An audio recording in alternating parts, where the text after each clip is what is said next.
Pues en estos momentos estoy, en mi trabajo como montaje, pues he trabajado diferentes tipos de proyectos. Ahora estoy como en uno que me ha puesto en un lugar bastante interesante, que es hacer documental para televisión.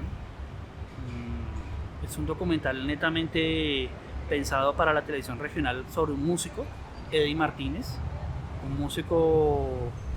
desconocido para el grueso del público, pero para oídos finos o ajustados a las melodías de la salsa y el Latin jazz es un nombre muy conocido. Es un documental retrato en vida de una persona que aportó a la creación del sonido de la Fania, hizo sus aportes significativos a la construcción del sonido de Rey Barreto, a la construcción del sonido de muchos otros artistas de la salsa, de ese sonido de Nueva York, el sonido latino de Nueva York.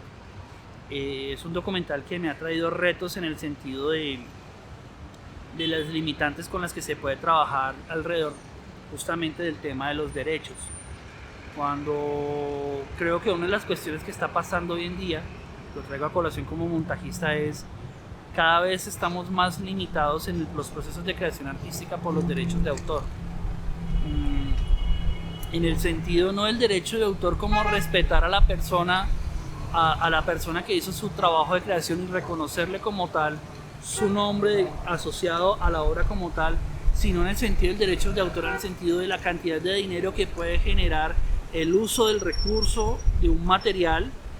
para el beneficio de una persona que ni siquiera, no necesariamente está vinculado como autor, sino simplemente como poseedor de los derechos patrimoniales.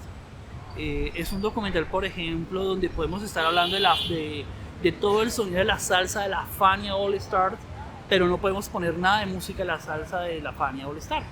Entonces es trabajar con la obra musical de Eddie, que es grande, es increíble, es bellísima lo que él hace, pero es como hablar de Rey Barreto y no escuchar a Rey Barreto. Cómo no escuchar precisamente qué fue lo que hizo Eddie, por más que tenga, digamos, hayan derechos morales en cuanto a que él aportó a la creación, no podamos escucharlo simplemente porque hay unos intereses particulares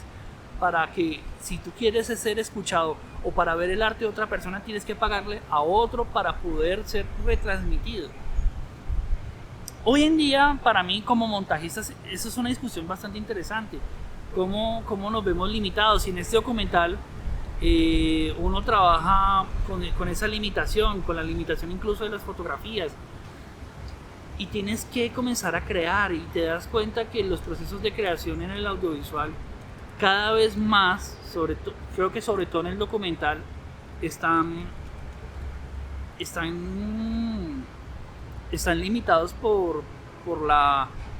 cuestión de los derechos particulares, sobre todo no en el sentido de beneficiar al reconocimiento, sino en el sentido del beneficio económico, incluso sin importar el uso que se le dé.